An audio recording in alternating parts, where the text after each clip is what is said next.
జ్ఞానమని అంటే లోక జ్ఞానం. ఈరోజు నాస్తిక హేతువాదులు జ్ఞానం సైన్స్ అంటున్నారు.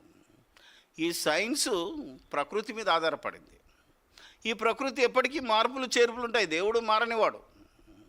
ప్రకృతిని సృష్టించులోని మాట లేనకుండా ప్రకృతిని చూసి జ్ఞానమని విపరీతంగా చెప్పేవాటికి మనం మోసపోతున్నాం. వాళ్ళతో కూడా వాదనలు ఎదుగుతున్నాం. Nothing doing. ఒకప్పుడు నక్షత్రాలు కదలవు, భూమి బల్లపరుపుగా ఉందన్నాడు మన దేశ శాస్త్రవేత్త. కానీ బైబిల్ను చదివినోడు ఏమన్నాడు? నక్షత్రాలు కదులుతున్నాయి, భూమి గోళాకారంగా ఉందని చెప్పాడు. ఇప్పుడు శాస్త్రం రుజువు చేసింది. ఇప్పుడు అలాంటి వాళ్ళతో మనం ఏం చేస్తాం? దేవుడు ఉంటే చూపించమని అంటాడు, చూపించలేము. దేవుడు కనబడ్డని బైబిల్లో చెప్పిన తర్వాత మళ్ళీ వాళ్ళతో వాదనకి ఎందుకు? మామూలు ఉండాలి మనం. ఎందుకంటే కనబడితే చూస్తానంటే కనబడని చాలా ఉన్నాయి. శాస్త్రమే చెప్పింది ఈరోజు. కనబడని అంటే డార్క్ మ్యాటర్, ఇన్విజిబుల్ మ్యాటర్ అనేది 90% ఉందట. కనబడని ఉన్నదని ఆయన నమ్ముతున్నాడు, కానీ కనబడని దేవుని శక్తి ఉందని, దేవుడు ఉన్నాడని నమ్మలేనంతటి మనకెందుకు వాదన? ఆలోచన చేయండి. ఇప్పుడు డార్విన్ సిద్ధాంతం ఒకప్పుడు చూసిన దాన్ని బట్టి ఇచ్చాడు ఆయన, శాస్త్రవేత్త అన్నారు. కానీ బైబిల్ ఏం చెప్పింది నీకు? అలాంటి జోలికి వెళ్ళకూడదు మనం. ఇక బైబిల్ ఏం చెప్పింది? ఆయా జాతుల ప్రకారంగా అన్నిటినీ దేవుడు ఒకేసారి సృష్టించాడు. ఇక కొత్త కానీ మార్పు చెందడం కానీ పరిణామం కానీ లేదు అని బైబిల్ చెప్పింది. దాన్ని నమ్ముకోవాలి. నువ్వు చెప్పి ఊరుకోవాలి 1-2 సార్లు. That's all. జీవశాస్త్రం జీనోమ్ వచ్చిన తర్వాత అసలు కోతి నుంచి మనిషి వచ్చాడనేది, కోతికున్న క్రోమోజోములు వేరు, నీ వేరు. ఆలోచన చేయాలి కదా. అందుకని మనం వాళ్ళతో వాదనకు దిగొద్దు. వాళ్ళు చెప్పేది వాళ్ళు చెప్పుకొని, నువ్వు చెప్పేది నువ్వు చెప్పుకో. నిజం ఎప్పుడు తెలుస్తుందంటే చచ్చిపోయిన తర్వాత అప్పుడు తెలుస్తుంది అందరికీ. ఇప్పుడంతా మనం కొట్టుకుంటున్నాం నాది రైట్ నీది రైట్ అని. దేవుని మాటల ప్రకారంగా విశ్వాసం ఉంచి మనం ముందుకు చెల్లాలి. కాబట్టి ఇలాంటివన్నీ చేస్తున్నాడు. ఒకవేళ నిజంగానే నువ్వు డిబేట్ చేయాలి, ఎందుకంటే చాలామంది ఏం చేస్తారంటే, ఎందుకు చేయదు బ్రదర్, పౌలు గారు చేశారు కదా.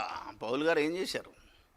అపోస్తల కార్యాలు 17 నుంచి 28 వచనాలను చూస్తే ఆయన ఎప్పుడు యూదులతోటి కానీ యూదేతరులతోటి కానీ తర్కించింది ఏంటంటే, ఏసే క్రీస్తయ్య ఉన్నాడు, ఏసే మెస్సయ్యా, క్రీస్తే అన్నాడు. చూసారా? ఆయనే దేవుని కుమారుడు, రాజు. ఆయనకు దేవుడు అధికారం ఇచ్చాడు. మనం సిలువ వేయబడిన క్రీస్తును ప్రకటించాలనేది అపోస్తలు వాదించింది, తర్కించింది. అలా తర్కించి వాదించి ఒప్పించి స్థిరపరచబడిన వాక్యాన్ని మనల్ని ప్రకటించగలరు అంతే.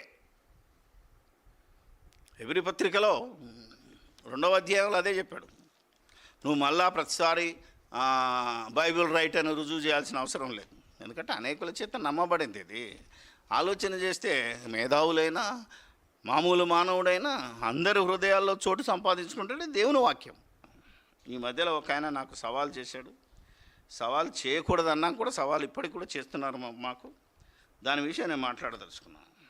ఎందుకంటే మనోడు మన మీదనే సవాల్ ఇచ్చే పరిస్థితి కూడా వచ్చింది ఈరోజు. ఎందుకంటే పెంతకొస్తున్నది అనుకోండి, బాక్సింగ్ గ్రూపే నమ్మదు. అలాగా బ్యాప్టిస్టు, సిఎస్ఐ, మెథడిస్టు వీళ్ళు ఒక సిద్ధాంతాన్ని కట్టుబడి ఉన్నారు. వీళ్లకు చర్చ్ ఆఫ్ క్రైస్ట్ అంటే పడదు. వీళ్ళందరికీ యెహోవా విట్నెస్ అంటే పడదు. వీళ్ళందరి మీద ఈరోజు యావే సమాజం వచ్చింది, జుడాయిజం వచ్చింది. అసలు బైబిల్ 27 పుస్తకాలే తప్పనట్టు వాళ్ళు వచ్చారు. మరొకడు యేసుక్రీస్తు అనే పేరు తప్పు అని వాదనకు దిగేటోడు వచ్చాడు. మనకు మనమే కొట్లాడుకుంటున్నాము. ముందు మనోళ్ళని సెట్ చేయడం మానేసి అవతలోళ్ళని సెట్ చేద్దామంటాం అమాయకం. బైబిల్లో ఇంత చక్కగా రాసి పెట్టినా నమ్మకుండా సాతాను బోధతో ఇందులోనే విభేదాలు తెచ్చేవాళ్ళు ఉన్నారు. అసలు వీళ్ళను కూడా మనం పట్టించుకోవద్దు. బయటోడు కాదు, వంశావళి గురించి అడిగినోని కాదు, ఇక్కడ ఉన్నోని కూడా మనం చెప్పకూడదు. అంటే వీళ్ళు కూడా ఇలా తయారైపోయారు. చూద్దాం. ఒకవేళ వాదిస్తాను అంటే లోకంలో ఉన్న రూల్ చెప్తాను మీకు. రాయబడిందని దృఢపరచుకోవాలి తప్ప మనోళ్ళు మనమే కొట్లాడుకొని నీది రైట్ అంటే నీది రైట్ అని ఈరోజు క్రైస్తవ సమాజంలోనే పోటీలు ఎక్కువైనాయి.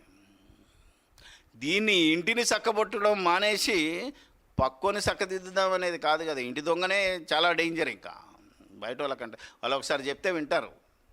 నేను చాలాసార్లు చెప్పాను, క్రైస్తవులు కాని వాళ్ళతో ఒక గంట సేపు కరెక్ట్ వాక్యం చెప్తే అతడు మారు మనసు పొందుతాడు. కానీ 1 ఇయర్ వీనితో డిస్కస్ చేసినా క్రైస్తవుడు, ఒక శాఖకు చెందినవాడు, నువ్వు 1 ఇయర్ డిస్కస్ చేసినా మళ్ళీ మొదలుకొస్తాడు. తాను పట్టిన కుందేలకు మూడే కాళ్ళ అన్నంతో ఎవ్వడేం చేయలేడు. అందుకనే అవివేక తర్కాలు, మూర్ఖమైన తర్కాలు, జ్ఞానం అని చెప్పిన అజ్ఞానానికి మనం బలి కాకూడదు, వాళ్ళ జోలికి వెళ్ళకూడదు. వాళ్ళు సవాల్ చేశారు బ్రదరు, మనం సవాల్ చేయాలి. బహిరంగ సవాల్ అంటే ఆ రోజు పౌలు యూదులతోటి తర్కించాడు. 28వ అధ్యాయం వరకు కూడా లేఖనాల ప్రకారంగా యేసే క్రీస్తు అయి ఉన్నాడు, రక్షకుడే రాజు అయి ఉన్నాడు, యాషువానే మెస్సయ్య అని రుజువు చేశాడు ఆయన.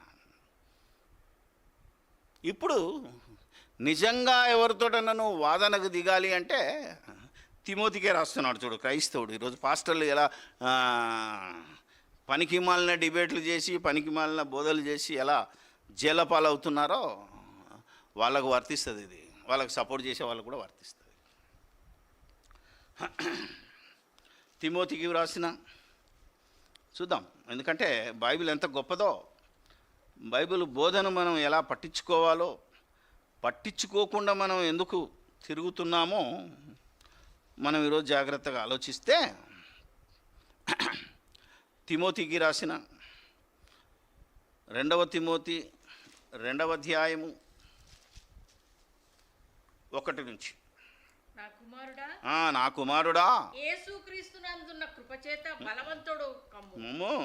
నీవు అనేక సాక్షుల ఎదుట నా వలన వినిన సంగతులను ఇతరులకు బోధించుటకు సామర్థ్యం గల నమ్మకమైన మనుషులకు అప్పగించుము. క్రీస్తు యేసు యొక్క మంచి సైనికుని వలె నాతో కూడా శ్రమను అనుభవింపుము. సైనికుడు ఎవడును యుద్ధమునకు పోవునప్పుడు తను దండులో చేర్చుకొని వారిని సంతోష పెట్టవాలని ఈ జీవన వ్యాపారములలో చిక్కుకొనడు. మరియు జట్టి అయిన వాడు పోరాడునప్పుడు నియమము ప్రకారము పోరాడకుంటే వానికి కిరీటం దొరకదు. మంచి పోరాటం పోరాడు పౌలు, నాకు ఒక జీవ కిరీటం ఉందన్నాడు. మనం కూడా మంచి పోరాటము, వాక్యానుసారమైన పోరాటము, వాళ్ళు ఎన్ని చెప్పినా మనం వాక్యం నుంచి పక్కకు దొరకకూడదు. ఇది పోరాటం. నియమాలు ఉంటాయి. పోరాటం చేసేవాడికి, ఒక మల్ల యుద్ధం చేశాడు అనుకోండి, రూల్స్ ఉంటాయి. ఒక క్రికెట్ ఆడుతున్నాడు అంటే రూల్స్ ఉంటాయి. ఒక వాలీబాల్ ఆడుతున్నా, ఒక కబడ్డీ ఆడినా, ఆలోచన చేయాలి, ఏ ఆట ఆడినా రూల్స్ అండ్ రెగ్యులేషన్స్ ఉంటాయి. ఆ నియమాలు తప్పి జాగ్రత్తగా ఉదాహరణ చెప్తాను మీకు. ఒక క్రికెట్ మ్యాచ్ ఉంది. క్రికెట్ మ్యాచ్లో బౌలర్ బౌల్ వేశాడు, అది వైడ్ బాలా, నో బాలా, డెడ్ బాలా అని చెప్పాల్సింది ఎవరు? గ్రౌండ్లో ఉన్న అంపైర్, లేకపోతే థర్డ్ అంపైర్. సీట్లో కూర్చొని నువ్వు చెప్తే కుదరదు, స్టేడియంలో ఉన్నాడు కుదరదు. అలాగే కబడ్డీ ఆటకు కబడ్డీ రెఫరీ ఉంటాడు, హాకీకి హాకీ రెఫరీ ఉంటాడు. అవునా కదా? మీరు ఆలోచించాలి. ఎవరికి రెడ్ కార్డ్ ఇవ్వాలో, ఎవరికి గ్రీన్ కార్డ్ ఇవ్వాలో ఆయన చూసుకుంటాడు. మనం చెప్తే కుదరదు. అలాగే ప్రపంచంలో ఎప్పుడైనా క్రికెట్ ఆడేవాడు హాకీ వానితో సవాల్ చేశాడా, ఫుట్బాల్ వానితో సవాల్ చేశాడా? చెప్పండి మీరు. ఎందుకంటున్నాను ఈ మాట? ఒక క్రికెట్ను ఒకవేళ క్రైస్తవులతో పోలిస్తే, ఒక కబడ్డీని హిందువులతో పోలిస్తే, ఆలోచన చేస్తే ఒక ఫుట్బాల్ని ముస్లింతో పోలిస్తే ఈ ముగ్గురికి పోటీ ఎలా కుదురుతుంది? అవునా కదా? మీరు ఆలోచనలో వీళ్ళిద్దరికి పోటీలు. ఈ క్రికెట్లో ఆడేవాడు ప్రపంచ క్రికెట్ దేశాలతో సవాల్ చేయాలా? జాగ్రత్తగా వినండి. ఇప్పుడు వాలీబాల్ వాడు వాలీబాల్తో పోటీ పడదు. ఇప్పుడు టెన్నిస్ ఆడేవాడు టెన్నిస్ వాళ్ళతో పోరాటం చేస్తాడు. అది నియమం. ఈ నియమాన్ని ఈరోజు మనుషులు తప్పిపోయారు. వాళ్ళు తప్పితే తప్పారు, మనం తప్పకూడదు. ఎందుకంటే మనకున్నది ఆజ్ఞది. మనము నియమం ప్రకారంగా అవసరమైతే మన దాంట్లోనే ఈ విభేదాలు కల్పిస్తున్న వాడితో నువ్వు వాదించుతావేమో, అది కూడా ఇప్పుడు చెల్లట్లేదు. ఆలోచన చేయాలి మీరు. ఇప్పుడు ఈవెన్ ఇంజనీరింగ్లోకి వెళ్తే మెకానికల్ ఇంజనీర్ వేరు, అవునా కదా? ఎలక్ట్రానిక్స్ ఇంజనీర్ వేరు, సివిల్ ఇంజనీర్ వేరు. మెకానికల్లో ఉన్నదాన్ని తప్పులు సరి చేసుకోవాలి, సివిల్లో ఉన్నదాన్ని ఎలక్ట్రానిక్స్ నీ మెకానికల్ చెత్త అనకూడదు, మెకానికల్ సివిల్ చెత్త అనకూడదు, సివిల్ ఎలక్ట్రికల్ని చెత్త అనకూడదు. ఈరోజు అది జరుగుతుంది. ఈరోజు దేశంలో, ప్రపంచంలో జరుగుతుంది. అది తప్పు. నియమము లేని పోరాటం ఇది. ఆలోచన చేద్దాం మనం. ఎందుకంటే ఈ విషయాలను కనుక మనం ఆలోచన చేస్తే లోకంలో ఉన్నవారికి నియమాలు ఉన్నాయి. మనం ఎందుకు ఈ నియమాన్ని పాటించడం లేదు? అవతలోడు నియమం తప్పినా మనం నియమం తప్పకూడదు. ఎందుకంటే మనకు జీవ కిరీటం కావాలి, మనకు నీతి కిరీటం కావాలి. కాబట్టి ఈ డిబేట్లు అనేవి వేస్ట్ అని ఎవడు ఛాలెంజ్ చేయకూడదని 20 ఏళ్ళ కింద కరపత్రం రాశాను నేను.